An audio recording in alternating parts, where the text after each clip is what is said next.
नमस्कार, मैं रविश कुमार। भारत सरकार के दो मंत्रालयों की कहानी बताता हूं। एक स्वास्थ्य मंत्री हैं डॉक्टर हर्षवर्धन और एक शिक्षा मंत्री हैं रमेश पोखरियाल निशंक। रमेश पोखरियाल निशंक डॉक्टर नहीं है, लेकिन अलग से वो दवा बंटवा रहे हैं जिसे डॉक्टर हर्षवर्धन तो नहीं बंटवा रहे, मगर उसकी लॉन्च उन्होंने की थी। कोरोना के इलाज के लिए सरकार ने जो गाइडलाइन जारी की है या डॉक्टर हर्षवर्धन ने जो ट्वीट किया है, उसमें डार्क चॉकलेट तो है मगर कोरोनिल नहीं है, जो रामदेव की तथाकथित दवा है। क्या शिक्षा मंत्री वो तथाकथित दवा बंटवा सकते हैं जिसका जिक्र आईसीएमआर ने अपनी गाइडलाइन में नहीं किया है?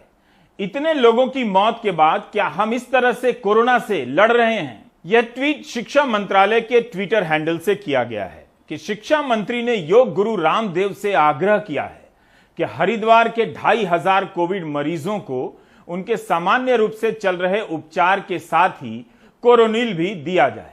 शिक्षा मंत्री किस जानकारी के आधार पर कोरोनिल बंटवा रहे हैं? 22 अप्रैल को आईसीएमआर ने अपनी गाइडलाइन में बताया है कि किस दवा के ज्यादा इस्तेमाल से क्या खतरे हैं, क्या लाभ है, लेकिन उसमें कोरोनिल का कोई जिक्र नहीं। 17 मई को जारी की गई उपचार की गाइडलाइन में भी इसका कोई जिक्र नहीं है। कोरोनिल को लेकर इंडियन मेडिकल संघ ने विरोध किया है। आईएमए ने स्वास्थ्य मंत्री डॉक्टर हर्षवर्धन से सवाल किया था कि वे कोरोनिल के लॉन्च पर क्यों गए थे। 22 फरवरी को आईएमए ने कहा था कि अगर कोरोनिल से कोरोना को रोका जा सकता है तो सरकार टीकाकरण पर 35,000 करोड़ रुपए क्यों खर्च कर रही है। वैसे उस बजट का भी अब पता नहीं। शिक्षा मंत्री अलग से स्वास्थ्य मंत्री का काम कर रहे हैं पार्ट टाइम। प्रधानमंत्री मोदी को पता ही होगा। अगर मंत्री अपनी तरफ से कोई दवा बंटवा रहे हैं तो फिर सरकार को जवाब देना चाहिए और आईसीएमआर को अपना दफ्तर बंद कर लेना चाहिए। कुछ छात्र होते हैं ऐसे जिन्हें पता है कि प्रिंसिपल की डांट पड़ेगी, लेकिन उन पर उस डांट का कोई असर नहीं होता। बस वे प्रिंसिपल के सामने डरते हुए खड़े होने का बहाना करते हैं, डांट खाते हैं और छुट्टी के बाद पूरे प्रसंग पर हंसी मजाक करते हैं। वापस वही सब करने लगते हैं जिसके लिए डांट पड़ती है। कोविड के मामले में कोर्ट की फटकार सुन रहे अधिकारियों का भी लगता है यही हाल है। अप्रैल और मई के महीने में कोर्ट की फटकार अगर आप एक जगह जमा करें उन खबरों को और हालात पर नजर डालें जो जमीन पर हैं, तो पता चलेगा कि फटकार अपनी जगह है और सरकार अपनी जगह पर है। अधिकारियों के लिए अदालत की फटकार भी एक किस्म की पुचकार और दुलार हो गई है। इलाहाबाद हाईकोर्ट ने पहली बार यूपी सरकार को नहीं फटकारा है। इस बार की टिप्पणी यह है कि राज्य की स्वास्थ्य व्यवस्था राम भरोसे है।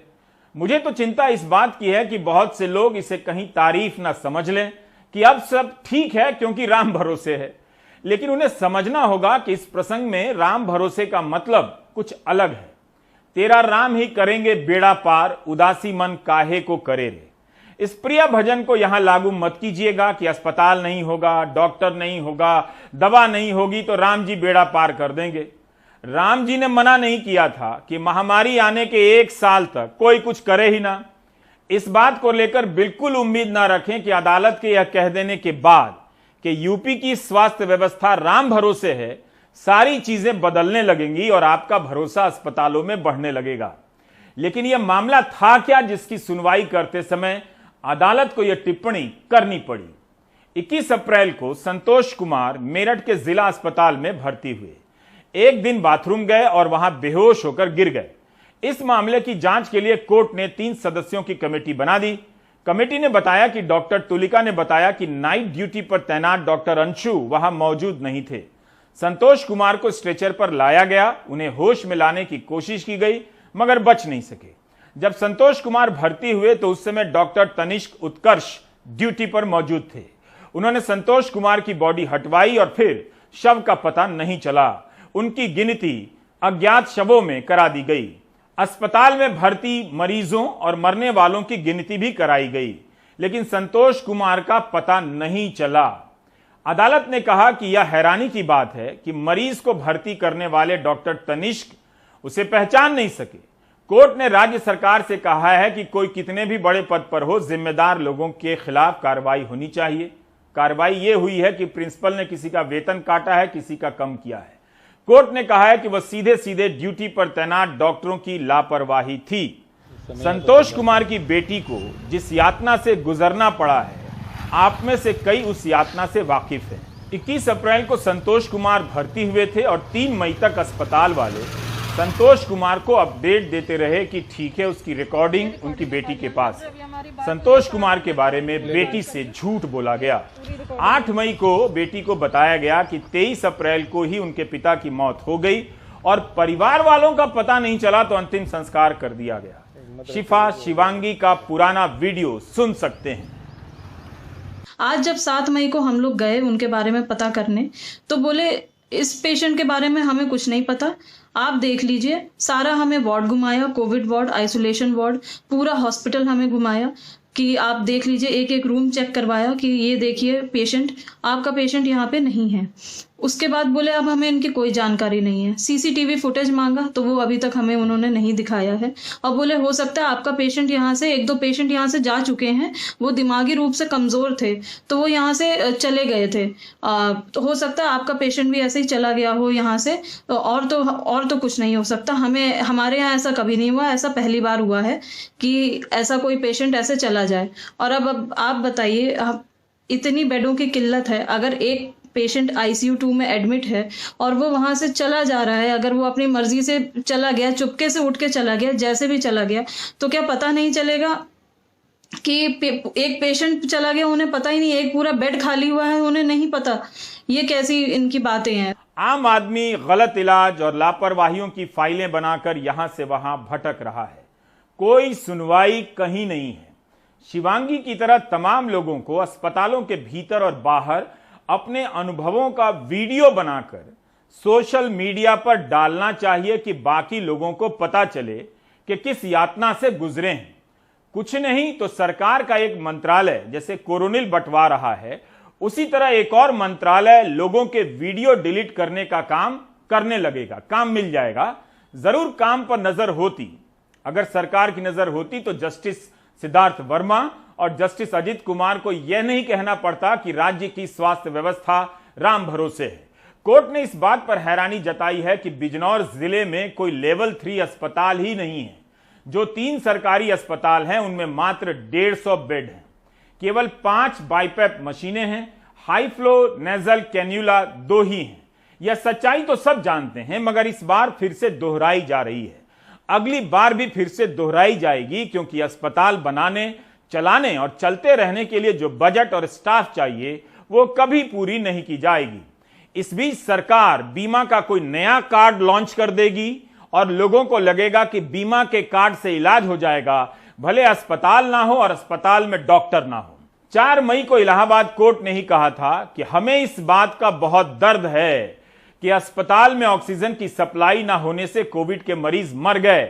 यह पूरी तरह से अपराध है और नरसंहार से कम नहीं।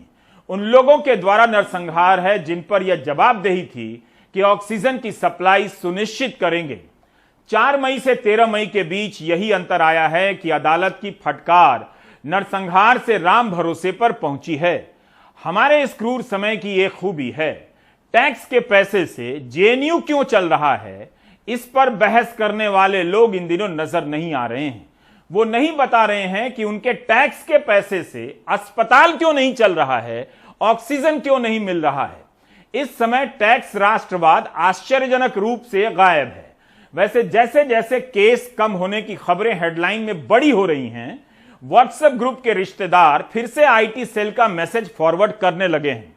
जो आपकी नियति में लिखा है वो कोई नहीं रोक सकता है। यह उन्नाव जिले का एक ग्रामीण स्वास्थ्य केंद्र है। बांगरमऊ ब्लॉक का यह स्वास्थ्य केंद्र कूड़ा घर बन गया है। यहां पर आशा और आंगनवाड़ी वर्करों का केंद्र बनाया गया था। इसे देखकर आप कह सकते हैं कि हम कभी भी महामारी से लड़ने के लिए तैयारी ही नहीं कर रहे थे। दरअसल होता यह है कि इमारतें बना दी जाती हैं, प्रचार हो जाता है, उम्मीद की मार्केटिंग हो जाती है, फिर कुछ नहीं होता। आपको भारत भर में ऐसी अनगिनत इमारतें अस्पतालों की मिल जाएंगी जो बनकर कई साल से खड़ी हैं और कूड़े के ढेर में बदल चुकी हैं। कारण वही है कि इन्हें चलाने के लिए कोई बजट नहीं दिया जाता। ग्रामीण इलाकों से ऐसी खबरें आम हो चुकी हैं। कई गांव ऐसे हैं जहां बड़ी संख्या में लोगों की कोविड से मौत हुई है। केवल बयानों में सुनने को मिल रहा है कि टेस्टिंग ठीक की जा रही है गांव में। जब शहर में टेस्टिंग नहीं हो सकी तो गांव में कैसे हो रही होगी आप अंदाजा लगा सकते हैं। मरने वालों का कोई रिकॉर्ड तक नहीं है। कमाल खान जौनपुर के एक गांव से रिपोर्ट भेज रहे हैं जहां एक महीने में 25 लोगों की मौत हो गई है। जौनपुर के पश्चिमी छोर से गुजरती गोमती किनारे बसे पिलखिछा गांव में एक महीने में 31 लोगों की मौत हो गई। ज्यादातर को कोरोना के लक्षण थे, लेकिन टेस्ट नहीं हुआ। भवानी प्रसाद शर्मा के घर 3 लोग गुजर गए। पहले भाई प्रेम सागर शर्मा, बहू रागिनी शर्मा और पत्नी गीता शर्मा। गीता शर्मा 15 अप्रैल को बीमार हुई, 17 को गुजर गईं। अस्पताल तो सारे बंद चल रहे हैं। किसी मेडिकल स्टोर पे नपवाया बीपी बहुत लो था। किसी हार्ट डॉक्टर से संपर्क करने की कोशिश किया, सागन अस्पताल बंद थी, वहाँ प्राइवेट डॉक्टर भी देखने से इनकार कर रहे थे सब। गांव में इतनी मौतों से दहशत है। गांव का शमशान इस दहशत को और बढ़ाता है। जहां कोरोना की वजह से दूसरे इलाकों के लोग भी बड़ी तादाद में अंतिम संस्कार करने आते हैं। चाय पान की दुकानें तक बंद हैं, जहां गांव वाले फुर्सत में अड्डेबाजी करते थे। रेनू यादव टीचर थीं, पंचायत चुनाव की ड्यूटी में गईं, कोरोना जैसे लक्षण के साथ गुजर गईं। 12 तारीख को ट्रेनिंग किए थे, उसके बाद कहीं नहीं गए, इस घर पे थे, केवल स्कूल जाते थे, स्कूल से फिर वापस घर पे। जैसे बुखार हुआ था, जैसे उनको दर्द हो रहा था पूरी बॉडी में, इसलिए हम सिटी स्कैन कराए। बाद में दूसरे दिन सांस का प्रॉब्लम होने लगा। इलाके के खुटहन प्राथमिक स्वास्थ्य केंद्र के डॉक्टर बताते हैं कि इस बारे में एसडीएम ने मीटिंग कर गांव में लोगों की टेस्टिंग कराने और उनमें जागरूकता फैलाने के लिए आशा वर्कर को जिम्मेदारी दी है। जितनी आशा संगिनियाँ हैं, इनको जाके क्षेत्र में संदेश देना कि आपके जो भी इस तरह से लक्षण से ग्रसित मरीज हैं, सर्दी जुकाम बुखार सांस फूलना की समस्या से, इनको दवाएं देना। दवाओं देने के साथ साथ लगे हाथ जांच भी करा देना, ताकि ऐसे कोई गंभीर मरीज है तो तुरंत पकड़ में आ जाए जांच में। बिजनौर जिला अस्पताल में कोविड मरीज भरे पड़े हैं, लेकिन यहाँ मरीज और तीमारदार दोनों परेशान हैं। तीमारदार कहते हैं कि स्टाफ काम नहीं करता, ना वक्त पे दवा देता है, ना ऑक्सीजन। नाम है, मेरी मदर जो है हॉस्पिटल में ही गवर्नमेंट जॉब पे सर्विस है, वो उनका भी इलाज नहीं कर पा रहे। इंजेक्शन के लिए कह रहे स्टाफ को बुला रहे, स्टाफ आने को तैयार है। सिलेंडर बदलने के लिए कह रहे सिलेंडर खत्म हो गया है, भैया एक बात बताओ, सिलेंडर चेंज करने के लिए तैयार नहीं है। अस्पताल का स्टाफ कहता है कि मरीज ज्यादा हैं और स्टाफ बहुत कम स्टाफ से इलाज करना बहुत मुश्किल है। तीनों वार्ड में स्टाफ अलग अलग होना चाहिए। अब 2 स्टाफ है, तीनों वार्ड जितनी दिक्कत आती है। ये 3 वार्ड में कितने मरीज हैं टोटल? 3 वार्ड में इसमें कि एक वार्ड में कम 30 मरीज हैं। किसी में 30 है, किसी में 22 है, किसी में 28 है। हाईकोर्ट ने अपने आदेश में लिखा है कि छोटे शहर और गांवों की स्वास्थ्य सेवा समझने के लिए हमने बिजनौर को टेस्ट केस के तौर पे लिया। बिजनौर शहर की आबादी 9,25,312 है। यहाँ लेवल 3 का एक भी अस्पताल नहीं। 3 सरकारी अस्पतालों में सिर्फ 150 बेड हैं। यहाँ सिर्फ 5 बाईपैप और 2 नेजल कैन्यूला हैं। ग्रामीण बिजनौर की आबादी करीब 32 लाख है। यहाँ 10 सीएचसी हैं, यानी 3 लाख के लिए 1 सीएचसी। 3 लाख की आबादी पे यहाँ सिर्फ 30 बेड हैं। 300 बेड के लिए 17 ऑक्सीजन कॉन्सेंट्रेटर हैं। एक भी बाईपैप नेजल कैन्यूला नहीं है। 300 बेड पे सिर्फ 250 ऑक्सीजन सिलेंडर हैं। गांवों में लोगों में कोरोना के लक्षण भी हैं और मौतें भी हो रही हैं, लेकिन ये तब तक प्रमाणित नहीं होगा कि मौतें कोरोना से हुई हैं जब तक टेस्टिंग ना हो जाए। इसलिए सबसे ज्यादा जरूरी है कि गांवों में ज्यादा से ज्यादा लोगों की टेस्टिंग हो। बिजनौर में जुबैर और जौनपुर में राजेश श्रीवास्तव, कैमरामैन विनीत कुमार वर्मा के साथ कमाल खान, एनडीटीवी इंडिया। पिछले 1.5 महीने के दौरान गुजरात हाईकोर्ट की टिप्पणी को निकालकर आप देखेंगे तो लगेगा कि अदालत सरकार को बेसिक काम तक बता रही है और सरकार पर कोई असर नहीं हो रहा है। सोमवार को गुजरात हाईकोर्ट की टिप्पणी थोड़ी और सख्त हो गई। यह संदेश अखबार है गुजरात का। खबर की हेडलाइन में लिखा है कि क्या केंद्र सरकार रेमडेसिविर की कमी के कारण गुजरात के मरीजों को मरने देना चाहती है। गुजरात हाईकोर्ट को यह कहना पड़ा जब गुजरात में रोजाना 25,000 रेमडेसिविर की मांग के बावजूद 16,115 इंजेक्शन ही देती है, तो केंद्र सरकार गुजरात के साथ सौतेली मां के जैसा सलूक क्यों करती है, यह अदालत कहती है। अगर देश में रोजाना 1 करोड़ इंजेक्शन का उत्पादन हो रहा है तो यह इंजेक्शन कहां जा रहे हैं? इस दवा की इतनी ब्लैक मार्केटिंग हुई है, कई लोगों ने लाखों में बेचकर करोड़ों कमाए हैं।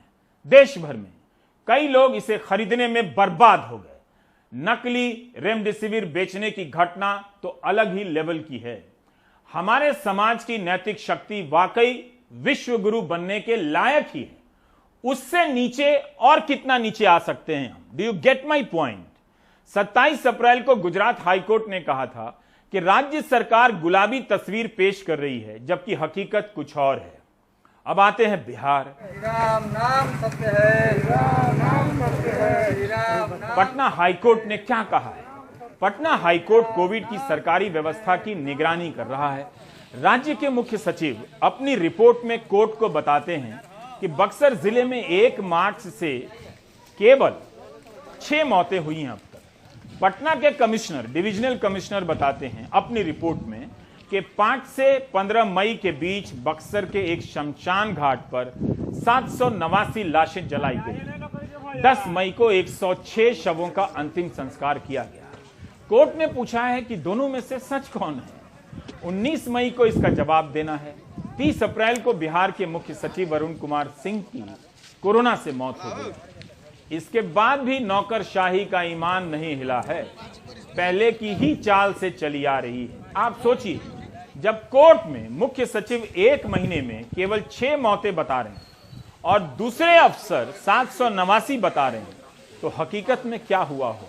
789 मौतों को 6 मौतें बताने का नैतिक साहस और रात को नींद कहां से आती होगी, ये तो वही अफसर जानते हैं। क्या फर्क पड़ता है? कोर्ट ने यहां तक कह दिया कि 6 मरे हैं या 789, सरकार की वेबसाइट पर अपडेट तक नहीं किया गया है। महामारी को मैनेज नहीं कर रहे हैं, मरने वालों की संख्या मैनेज की जा रही है ताकि कम बता सके। जिनके घर मौत हुई है उन्हीं से झूठ बोला जा रहा है कि मौत नहीं हुई है। कोर्ट ने कहा है कि मुख्य सचिव ने यह तक नहीं कहा कि बक्सर में 6 मौतें हुई हैं वो कोविड से हुई हैं या नहीं, और पटना के डिविजनल कमिश्नर ने यह नहीं बताया कि 789 मौतें गैर कोविड हैं या नहीं। अदालतें देरी कर रही हैं, वैसे उन्हें तुरंत शमशान और कब्रिस्तान के सारे रिकॉर्ड जब्त कर लेने चाहिए। अधिकारी बात घुमाते रहेंगे। यह तब है जब 4 मई को पटना हाईकोर्ट ने कहा था कि सरकारी इंतजाम की हालत यह है कि महामारी की व्यवस्था सेना को सौंप देनी चाहिए। स्वास्थ्य मंत्री ने तब भी इस्तीफा नहीं दिया। फटकार और सरकार में कोई तालमेल नहीं है। जैसा कि आप जानते हैं, प्रधानमंत्री ने बयान जारी किया है कि राज्य सही आंकड़े दे। यह हाल है आंकड़ों का। जहां उनकी पार्टी की सरकार चल रही है वहां भी वही हाल है। वैशाली जिले की इस इमारत को सरकारी शब्दावली में हेल्थ एंड वेलनेस सेंटर कहते हैं। कम से कम अंग्रेजी नाम नया मालूम पड़ता है। इमारत का अपना हेल्थ खराब है और उसे ही वेलनेस की जरूरत है। इस गांव में जब मनीष कुमार गए तो बाहर कुर्सियां पड़ी थीं, इमारत बंद थी। कुछ दिन यहां टीकाकरण चला, लेकिन टीका ना होने के कारण इस सेंटर को बंद कर दिया गया। बिग न्यूज यह है कि मुख्यमंत्री Nitish Kumar mobile app launch कर रहे हैं ताकि घर में बीमार लोगों का पता लगाया जा सके। इतना अच्छा अस्पताल होते हुए अगर सरकार पता कर लेती है कि आप घर में बीमार हैं, यकीनन आपका इलाज हो ही जाएगा। व्यवस्था का तो हो नहीं सकता, क्या पता यहां इस इमारत में इलाज हो जाए। मनीष को लोगों ने बताया कि 1-1 लाख रुपए देकर ऑक्सीजन के 2 सिलेंडर खरीदे हैं। आम लोगों की जमा पूंजी लूट रही है। सरकार अदालत में फटकार फांक रही है।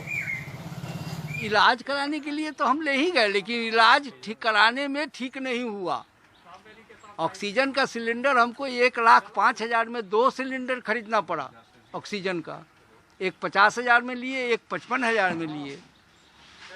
इतनी दुर्दशा हुआ हम लोगों को। समय पर कोई इलाज नहीं है। यहाँ क्या पीएससी की क्या सेंटर बना हुआ है ना, उसमें तो न जांच करने का कोई प्रावधान है, न कुछ करने का प्रावधान है। मोदी जी सब लोग कहते हैं हम विश्व गुरु बनेंगे। ये गुरु है जिसके पास ऑक्सीजन नहीं, जिसके पास बेड नहीं, जिसके पास स्वास्थ्य केंद्र पड़ा हुआ है, कोई देखने वाला नहीं है। हे आदरणीय ग्रामीण, विश्व गुरु अस्पताल बनाकर नहीं बना जाता है। विश्व गुरु बना जाता है गोदी मीडिया के जरिए, झूठ का प्रोपेगेंडा फैलाकर और ठग कर। अस्पताल में बेड नहीं है तो क्या हुआ, हम क्यों नहीं विश्व गुरु बन सकते हैं? हम तो बिना वैक्सीन के ही वैक्सीन गुरु बन रहे थे, याद है कि नहीं टीवी का डिबेट। हजारीबाग जिला मेडिकल कॉलेज में तो 200 ऑक्सीजन सिलेंडर की चोरी करने का मामला सामने आया है। जब एक व्यक्ति अपना सिलेंडर भराने डेमोटांड प्लांट गया तो वहां पूछने पर बताया कि किससे खरीदा है। जांच में पता चला कि 200 सिलेंडर की चोरी का मामला सामने आया है। पुलिस ने अस्पताल के प्रबंधक और 4 अन्य को हिरासत में लिया है और पूछताछ कर रही है कि आखिर 200 सिलेंडर की चोरी कैसे हो गई। अस्पताल से सिलेंडर चोरी हो जा रही है, दवा और इंजेक्शन की ब्लैक मार्केटिंग हो रही है। यह सब पहले की भांति चल रहा है। बस जान बचाने के लिए जो होना था वो नहीं चल रहा है। वो अब हो रहा है जब बड़े शहरों में संक्रमण की संख्या कम होने लगी है। तो आप देखेंगे कि जगह जगह सरकारें, सांसद, विधायक इन दिनों 50-100 बेड के अस्पताल बनाने की तस्वीरें आप तक पहुंचा रहे हैं। जब लोग मर रहे थे तब इनका पता नहीं था। गांव में किस तरह की तैयारी की गई थी और अब क्या तैयारी की जा रही है, इसका अभी तक ठोस रूप से कोई हिसाब नहीं दिया जा रहा है। इंडियन मेडिकल एसोसिएशन के अनुसार पिछले साल कोरोना के कारण 730 डॉक्टरों की मौत हुई। सरकार ने तो संसद में बहुत कम संख्या बताई। इस साल आईएमए का कहना है कि इस साल कोरोना के कारण 244 डॉक्टरों की मौत हो गई। 16 मई के दिन 50 डॉक्टरों की मौत हुई है इस देश में। एक दिन में 50 डॉक्टरों की मौत हो जाए और खबर नीचे सरका दी गई। हम इसी तरह से तो पॉजिटिव होने की तरफ बढ़ रहे हैं। एक झूठ का सच बाहर आया तो दूसरे झूठ की तरफ अग्रसर हो रहे हैं।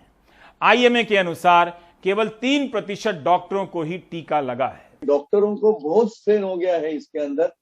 डॉक्टरों को कम से कम 14-16 घंटा काम करना पड़ रहा था। 14 घंटा पीपी किट पहनो, they are not keeping themselves healthy, enough rest नहीं मिल रहा है और ओवर ड्यूटी कर रहे हैं। तो ये जो मेन इश्यू था, उनको वायरल लोड बहुत होता था।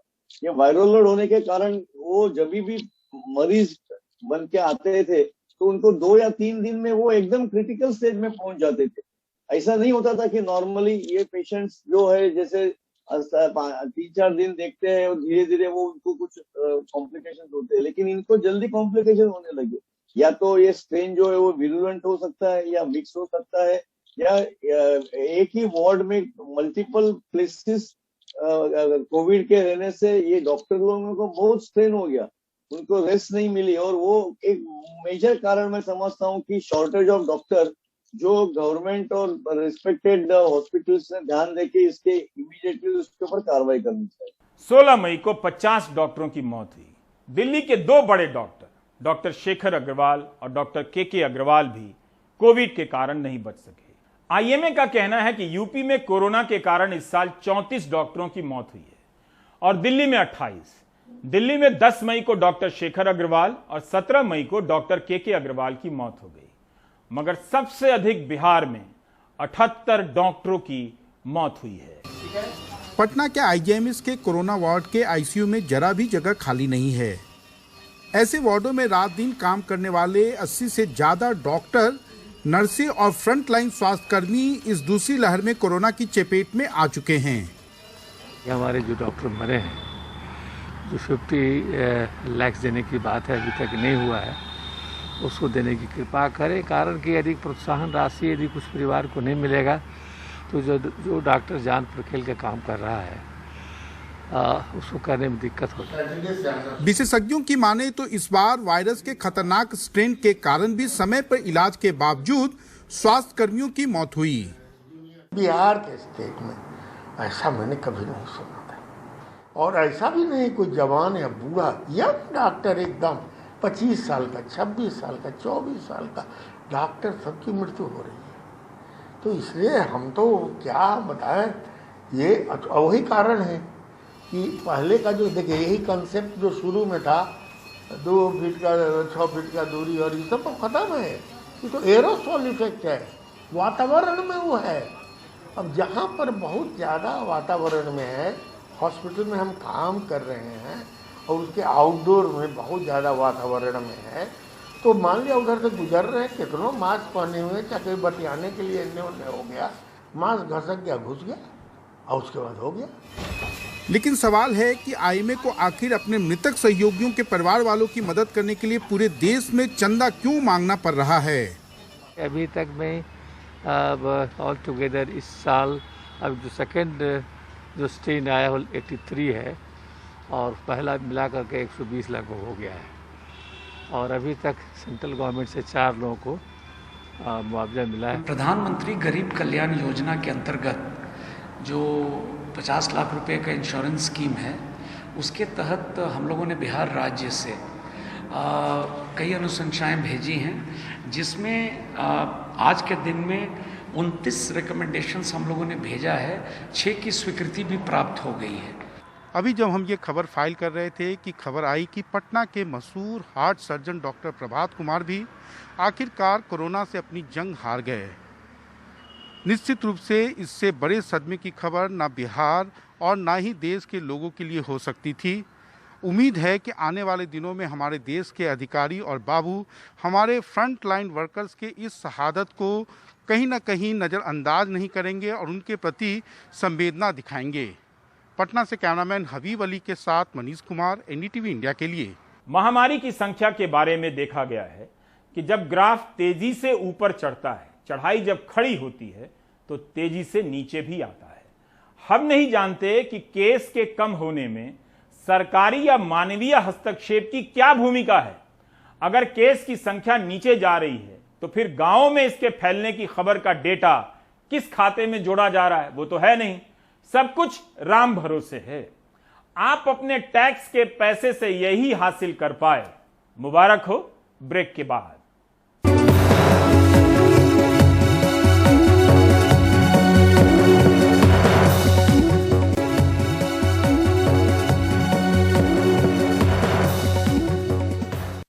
सोमवार को गोवा, कर्नाटक, महाराष्ट्र, गुजरात और दीव के समुद्री तटों से जो तूफान गुजरा वो बहुत भयानक था। इसका अंदाजा इस बात से लगाइए कि जानकार 100 किलोमीटर से ऊपर की रफ्तार वाली हवा को खतरनाक मानते हैं। 10 किलोमीटर की रफ्तार वाली हवा बस झोंका होती है जिसे आप चेहरे पर महसूस करते हैं। 20-30 किलोमीटर की रफ्तार वाली हवा अंधड़ हो जाती है जिसमें पेड़ बुरी तरह हिलते हैं, समंदर में लहरें उठती हैं। 75 से 80 किलोमीटर वाली हवा में पेड़ उखड़ जाते हैं, समंदर में 7 मीटर तक लहरें उठ जाती हैं। 100 किलोमीटर पार की हवा में मझोले जहाज समंदर में भटक जाते हैं, समंदर में बस फेन दिखाई पड़ता है। बेतरह तबाही हो सकती है। कल जो तूफान आया वो गुजरात के तट पर टकराते समय 185 किलोमीटर की रफ्तार से चल रहा था। इसी से अंदाजा लगाइए कि उसमें तबाही पैदा करने की कितनी ताकत थी। 20 साल पहले ऐसे तूफान बरसों तक ना मिटने वाले निशान छोड़ जाते थे, लेकिन पिछले 2 दशकों में मौसम विभाग और आपदा प्रबंधन में जो वैज्ञानिक पहलू जुड़ा है उसकी वजह से ये तूफान बहुत सीमित नुकसान पहुंचा पाते हैं, लेकिन फिर भी जो होता है वो बड़ा ही होता है। ये रिपोर्ट देखिए।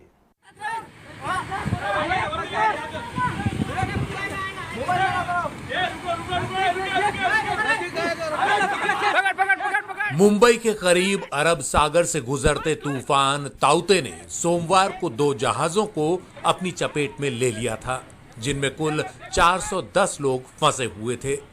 बार्ज P305 बॉम्बे हाई में फंसा जिसमें 273 लोग सवार थे। ये बार्ज बाद में डूब गया, लेकिन उससे पहले ही नौसेना ने 180 लोगों को बचा लिया। चिंता की बात यह है कि बाकी 93 लोग अभी लापता हैं। वो रफ हो गया, उसमें एंकर टूट गया, वो बोर्ड बेकाबू हो गया, किधर जाएगा मालूम नहीं है, तो उधर ही से वो हो गया। तो कैप्टन लोग भी कुछ कर नहीं पाया, भी क्या कर पाएगा वो, जब वो बेकाबू हो गया ना, तो उसमें आदमी इधर उधर को छलांग लगाते हुए कुछ भी। तो लाइफ जैकेट पहन के आप पानी में ऐसे तैर रहे थे रात में? रहा था इधर से उधर, उधर से उधर। शोर मचाया होगा, आपने मदद की, आवाज़ लगाई होगी। हाँ, फिर चॉपर वाला है, उसने हेल्प किया बेचारे ने, नहीं तो हम 10-15 मिनट में मर जाते। बार बार कोस्ट गार्ड और दूसरी एजेंसियाँ समंदर में चेतावनी दे रही थी मछुआरों को और बाकी लोगों को बंदर सुरक्षित ठिकानों पर जाने का, बंदरगाहों पर जाने के लिए कहा जा रहा था। जो मर्चेंट नेवी शिप थी और बाकी लोगों को भी चेतावनी दी गई थी, लेकिन फिर भी क्यों नहीं ONGC ने बॉम्बे हाई में तेल खुदाई में लगे अपने लोगों को बाहर निकाला, सुरक्षित ठिकानों पर उन्हें समय रहते पहुंचाया। क्यों उसने कोताही बरती और उनको वहीं रहने दिया? नौसेना के 4 युद्धपोत अरब सागर में बचाव अभियान में जुटे रहे। दूसरे बार्ज गॉल कंस्ट्रक्टर के सभी 137 लोगों को समय रहते बचा लिया गया। मौसम विभाग के मुताबिक बीते 130 साल में पहली बार मुंबई में इतनी तेज हवाएं चली। सूत्रों के मुताबिक मौसम विभाग का राडार भी काम नहीं कर रहा था। यह तूफान अपने पीछे तबाही के तमाम निशान छोड़ गया। मुंबई के विक्रोली में एक महिला तूफान से गिरे पेड़ से बाल बाल बची। गोवा और महाराष्ट्र के बगल से गुजरते इस तूफान ने 185 किलोमीटर प्रति घंटे की रफ्तार से जब गुजरात के सोमनाथ जिले के ऊना में तट को पार किया तो पूरे सौराष्ट्र इलाके में तबाही मचा दी। तूफान से सौराष्ट्र में करीब 17,000 घरों को नुकसान पहुंचा। वहीं पेड़ गिरने की 40,000 से ज्यादा घटनाएं सामने आईं। कई जगह कच्चे घरों की छतें उड़ गईं। भावनगर, गिर, सोमनाथ और अमरेली जिलों में भारी नुकसान हुआ। नाडियाड जिले में एक पेड़ के नीचे दबने से 2 लोगों की मौत हो गई।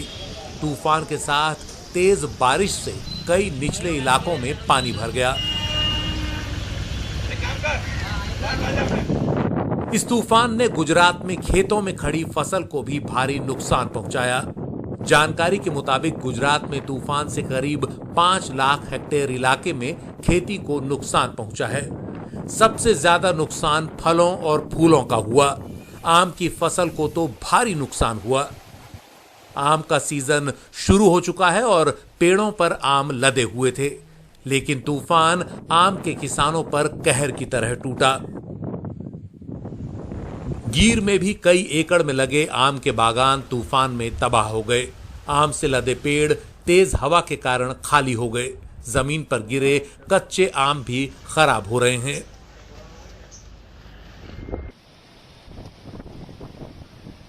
मंगलवार शाम को तूफान सौराष्ट्र में सुरेंद्रनगर से 40 किलोमीटर पश्चिम में केंद्रित था और अब यह कमजोर पड़ रहा है। तूफान से अगले कुछ घंटों में राजस्थान और उत्तर प्रदेश के कई इलाकों में तेज हवाओं के साथ बारिश होगी। बुधवार शाम को दिल्ली और उत्तर भारत के कुछ और इलाकों में भी तेज बारिश होने की संभावना है।